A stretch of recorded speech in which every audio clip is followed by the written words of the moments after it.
Whispers in the dusty settlement of Oak Haven traveled faster than a prairie fire. When young Amelia Prescott confessed her crippling injuries weren't from some careless accident, her neighbors stubbornly turned away. They silenced her agony.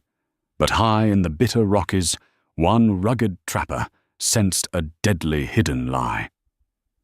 Dust hung thick in the air of the Colorado Territory in the late summer of 1881.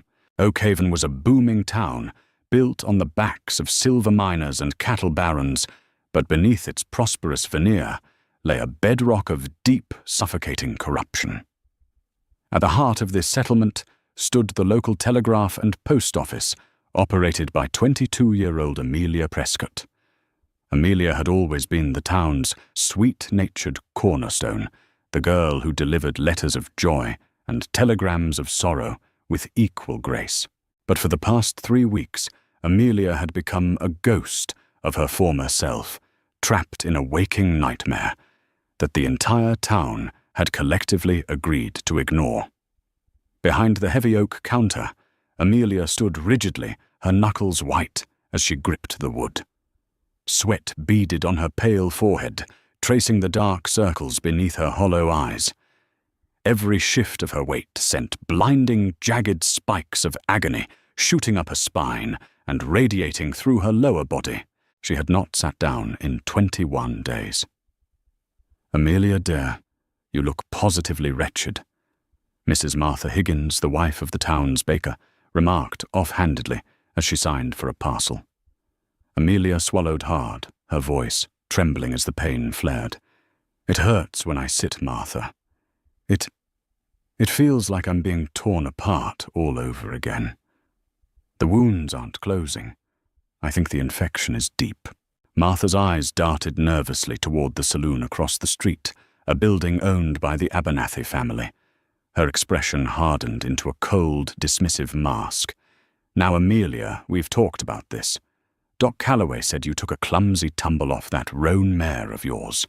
A bruised tailbone and some scrapes, that's all. You just need to stop being so dramatic. Sit through the pain and it will pass. Don't go stirring up trouble where there ain't none."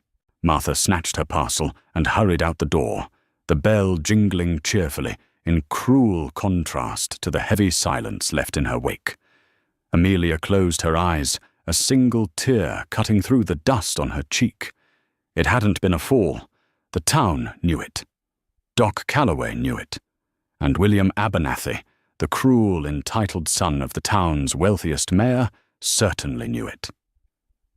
3 weeks prior, William had cornered Amelia on the secluded trail near Miller's Creek. Furious that a measly post girl had rejected his aggressive advances, he had decided to teach her a lesson in submission. He had lashed her ankles with a heavy rawhide lariat, tied the other end to his saddle horn, and spurred his stallion.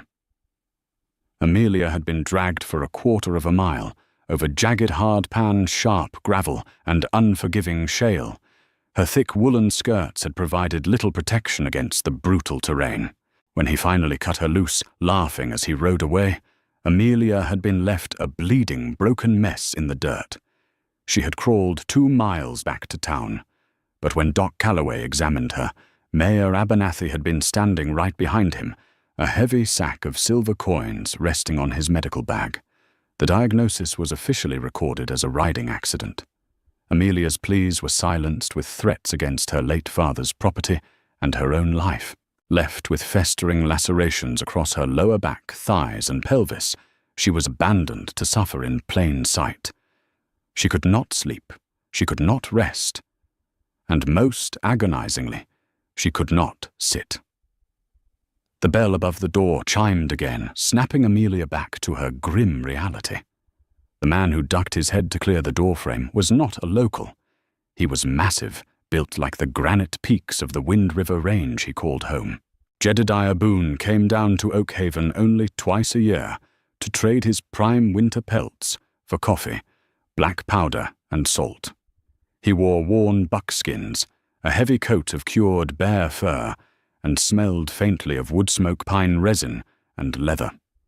His thick dark beard framed a rugged face, but it was his eyes, sharp, calculating, and cold as a glacial stream that demanded attention. Jedediah moved silently for a man of his size. He approached the counter, dropping a bundle of outgoing mail and a list of telegraph coordinates. "Need these sent to Cheyenne," Jedediah said, his voice a low, gravelly rumble that seemed to vibrate in the floorboards. Amelia reached for the papers. As she shifted her stance to operate the telegraph key, a vicious spasm of pain seized her back. She gasped sharply, her knees buckling for a fraction of a second before she caught herself on the brass machinery. She bit her lower lip so hard it bled, trying to suppress the whimper clawing at her throat. Jedediah didn't politely look away like the townsfolk did. He stood perfectly still, his predatory gaze sweeping over her. He was a tracker, a man who survived by reading the stories hidden in broken twigs, crushed leaves, and the gates of wounded animals. He saw the unnatural rigidity of her spine. He noted the fever flush on her neck. And then his eyes dropped to the hem of her skirt. Beneath the scuffed leather of her boots, hidden just above the ankle, were thick, angry, purplish-black rings. Rope burns, deep ones. "You're standing on borrowed time, little bird." Jedediah murmured the softness of his tone, sharply contrasting his intimidating presence. Amelia flinched her hands, trembling over the telegraph key. "I'm fine, sir. Just a clumsy fall from a horse. Doc Calloway says I need to walk it off." Jedediah leaned his heavy forearms against the counter, bringing his face closer to hers. "I've tracked wolves caught in steel traps that looked better than you. I've seen men thrown from wild mustangs. A fall breaks a collarbone. It bruises a hip. It doesn't leave braided rawhide burns on both ankles. And it doesn't leave a person standing for weeks because their backside is too shredded to bear weight." Amelia's breath hitched. Panic flooded her chest. "Please," she whispered, her voice cracking. "Please don't. You don't understand how things work here." "I understand a lie when I hear one," Jedediah replied evenly. "And I understand sepsis. You've got a fever burning through you. Another few days of this and they'll be fitting you for a pine box. Who did it? It hurts when I sit." She sobbed softly, the wall she had built around her trauma finally fracturing. It was the only thing she could say, the simple agonizing truth she had begged the town to hear. "It hurts so much, and everyone just looks right through me." Jedediah's jaw tightened. He had lived in the wilderness long enough to recognize the cruelty of predators, but the cruelty of civilized men always disgusted him more. He didn't offer her empty pity. He reached out his massive calloused hand, gently closing over her trembling fingers to stop her from tapping the telegraph key. "Close the shop," Jedediah commanded softly. "I can't." "Mayor Abernathy." "I don't give a damn about the mayor." Jedediah interrupted his voice, dropping to a dangerous icy pitch. "You lock this door, or I'll tear it off its iron hinges and use it to block the entrance myself. You're going to tell me exactly what happened, and then I am going to fix you." For the first time in 3 weeks, Amelia felt a strange, terrifying spark of hope.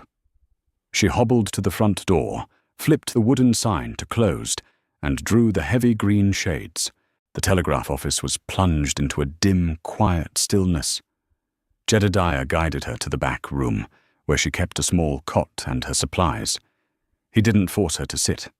Instead, he instructed her to lean over a stack of grain sacks supporting her upper body, so she could take the weight off her trembling legs without putting pressure on her ruined lower back. "Tell me," Jedediah said, pulling up a stool beside her.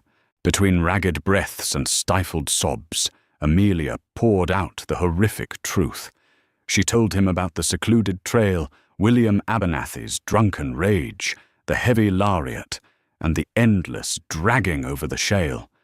She told him about crawling back to town, bleeding through her clothes, only to be met with the mayor's bribes and Doc Calloway's cruel dismissal. "They told me if I spoke against William, they would seize the deed to this office."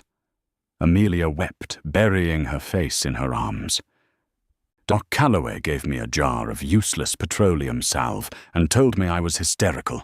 He didn't even clean the gravel out of the cuts.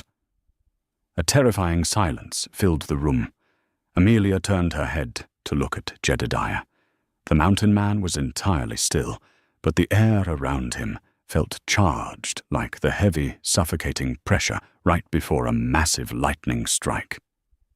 "I'm going to the apothecary," Jedediah finally said, rising from the stool. "I'll be back in 10 minutes.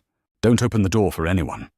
True to his word, Jedediah returned swiftly, carrying a canvas sack filled with items he hadn't bought from the general store, but from the quiet, indigenous herbalist on the outskirts of town, someone outside the mayor's sphere of influence.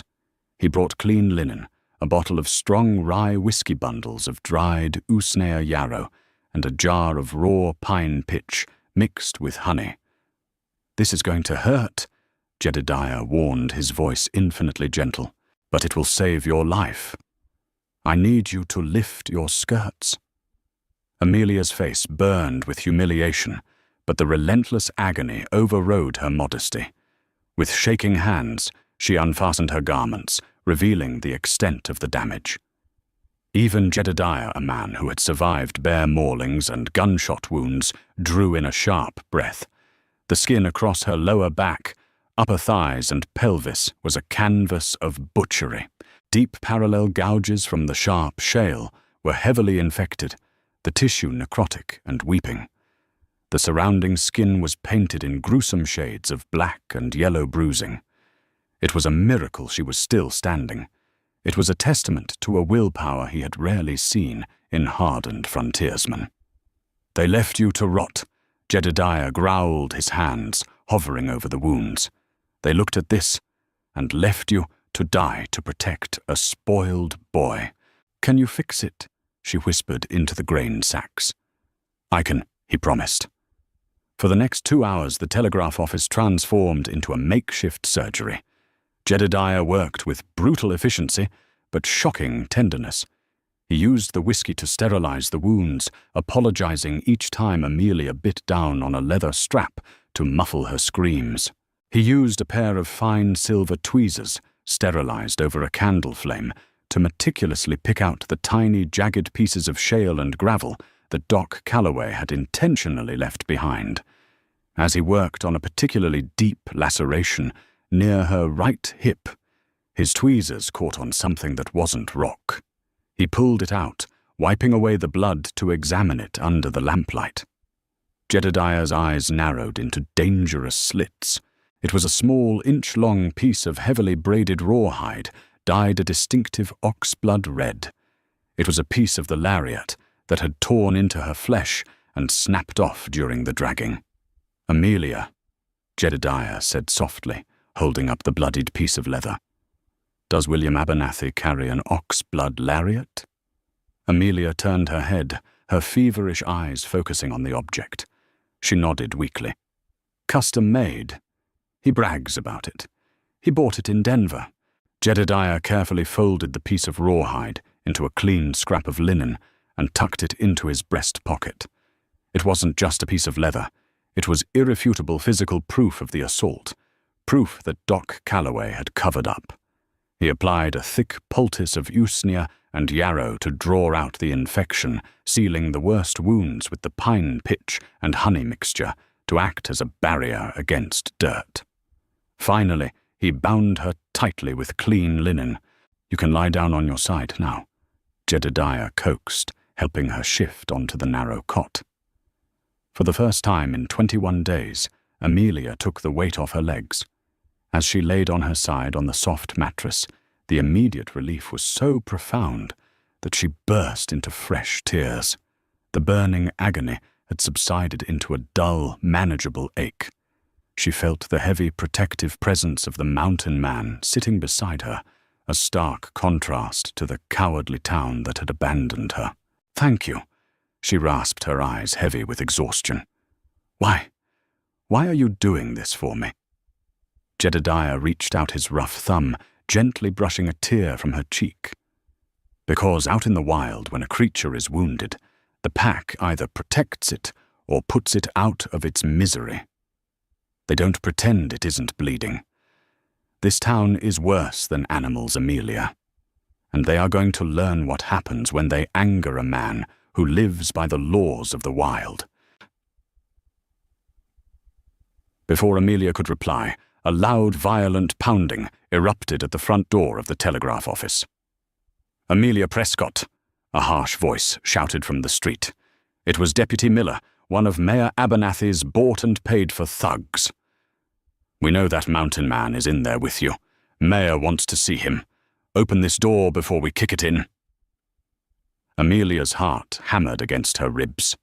She looked at Jedediah, terrified that his kindness had just signed his death warrant. Jedediah didn't flinch. He calmly pulled the heavy bone-handled hunting knife from his belt and checked the cylinder of his Colt revolver. He looked down at Amelia, his expression devoid of fear, replaced only by a cold, terrifying anticipation. "Rest, little bird," Jedediah whispered, standing up and moving toward the front room. "I'll handle the mayor's welcome committee."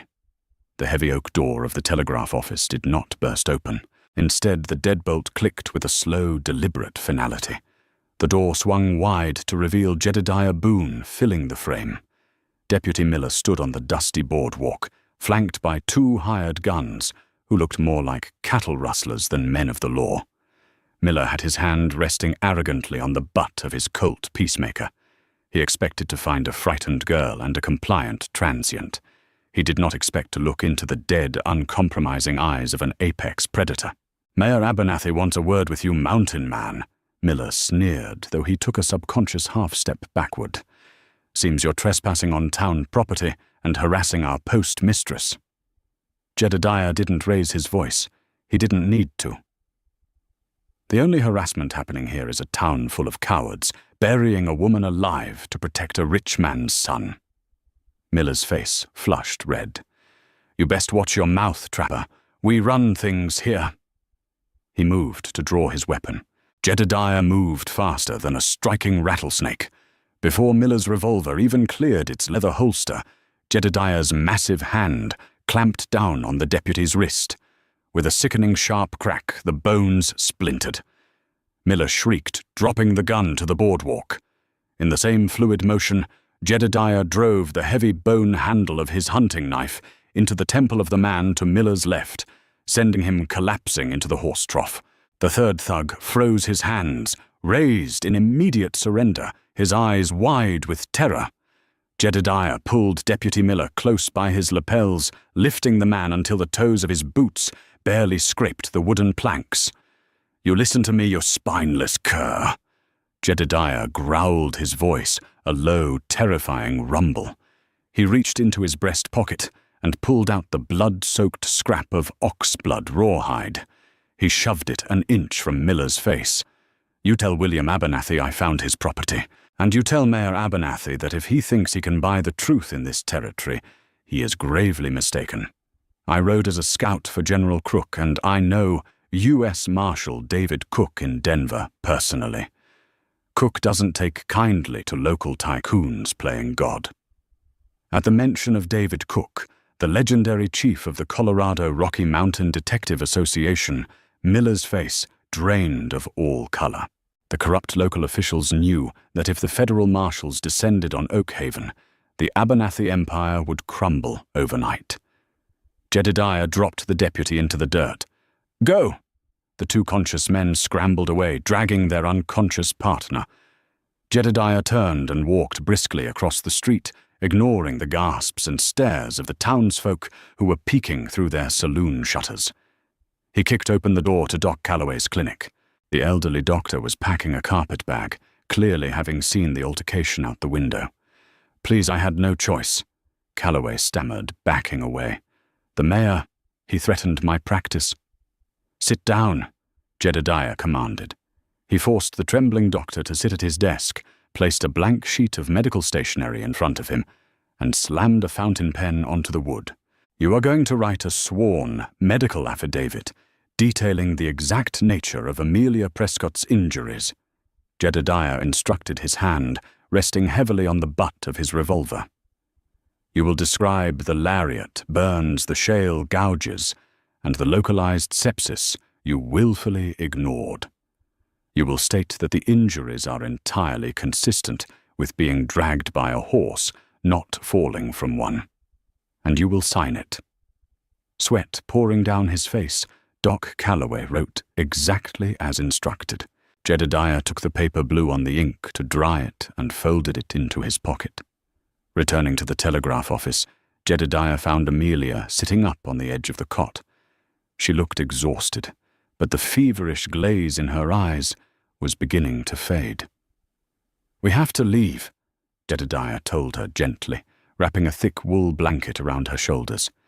"Abernathy is going to panic when he hears Marshal Cook's name.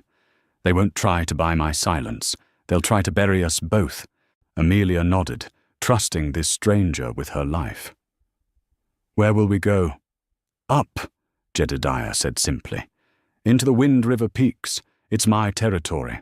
They can't fight me there." Before they left, Jedediah stepped up to the brass telegraph machine. He had learned Morse code during the Indian Wars, a skill few mountain men possessed. With rapid, precise taps, he sent a direct message to Denver, addressed to U.S. Marshal David Cook, detailing the corruption, the assault by William Abernathy, and referencing the physical evidence he had secured. He scooped Amelia into his arms. She weighed next to nothing, her body frail from weeks of starvation and agony. He carried her to his heavy supply wagon, hitched behind the building, laying her comfortably in the bed on a thick pile of bear pelts. As the sun began to dip below the horizon, painting the Colorado sky in bruised shades of purple and red, Jedediah cracked the reins, steering the draft horses out of Oak Haven and toward the formidable jagged silhouette of the Rocky Mountains. For 3 days they climbed. The air grew thinner, crisper, and fragrant with the sharp scent of blue spruce and melting snow. Jedediah's remote cabin sat perched on a high alpine ridge, a fortress of hand-hewn pine logs surrounded by treacherous granite drops and dense timber. Here, away from the suffocating judgment of Oak Haven, Amelia finally began to heal.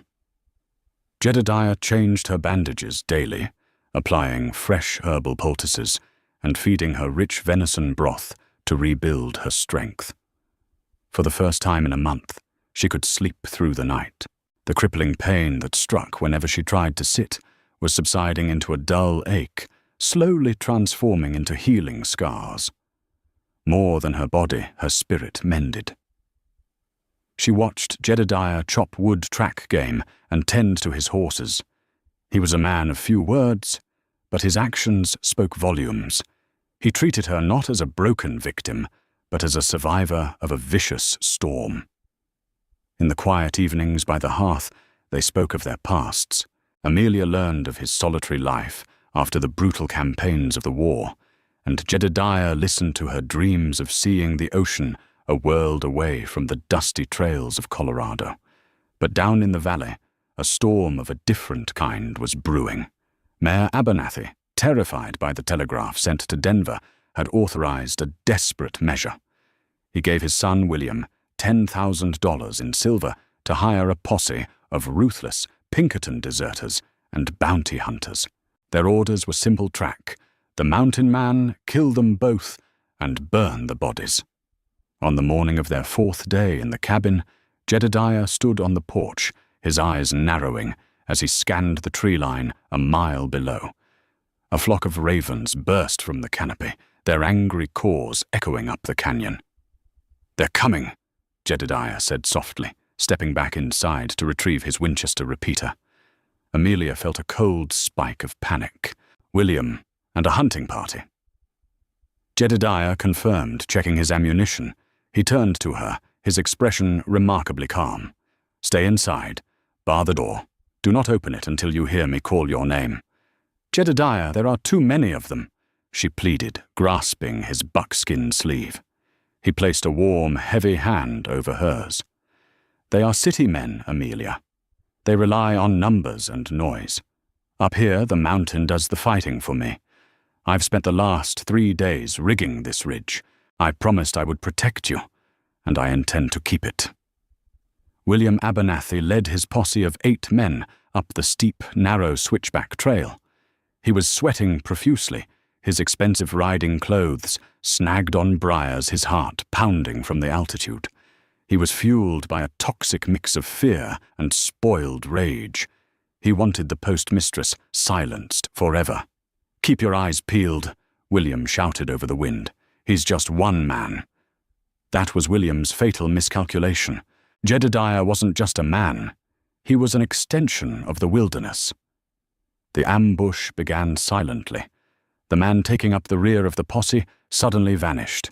There was no gunshot, no scream, just a sudden violent rustle of pine branches, and he was gone, hoisted 20 feet into the air by a counterweighted rope snare that left him gagged and swinging from a sturdy Douglas fir. 10 minutes later, the two men scouting the left flank stepped onto a patch of seemingly solid pine needles.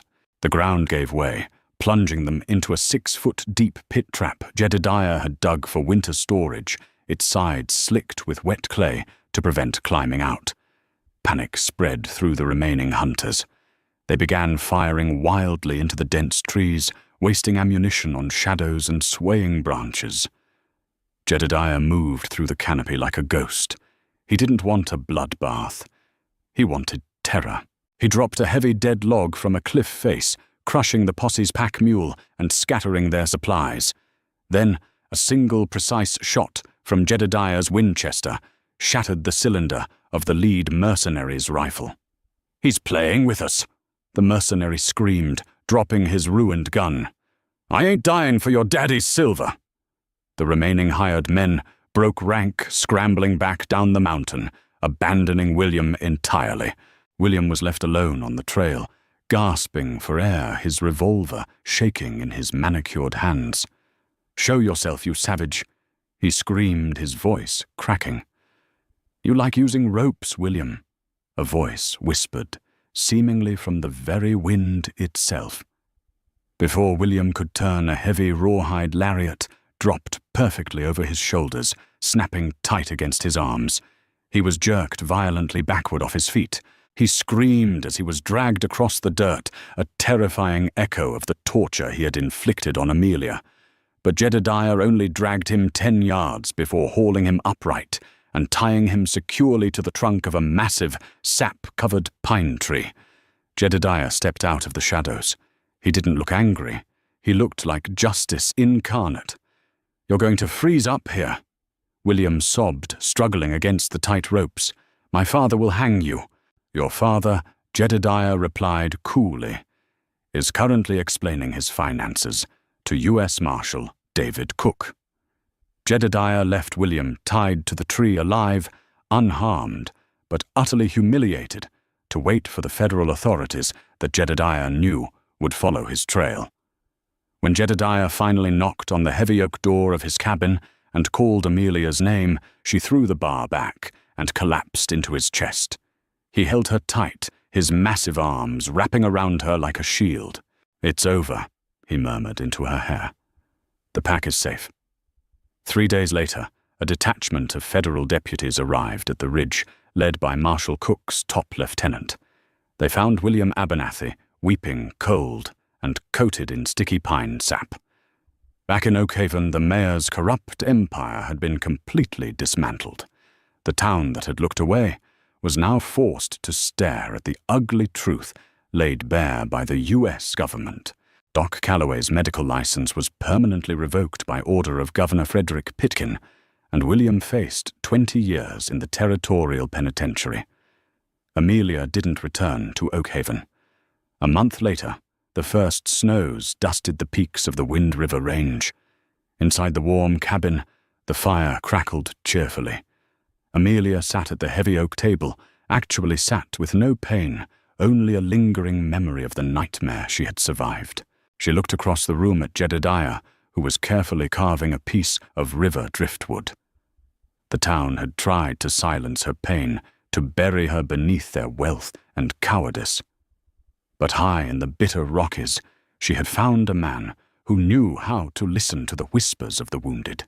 She had lost her town, but she had gained the whole mountain and the fierce, unyielding heart of the man who ruled it. If you were captivated by this incredible, true-to-life story of frontier justice survival and a love forged in the harshest of conditions, don't keep it to yourself. Hit that like button to support our storytelling. Share this video with fellow history and romance lovers, and make sure to subscribe to our channel. Ring the notification bell so you never miss a wild tale from the untamed West. Leave a comment below. What would you have done in Jedediah's boots?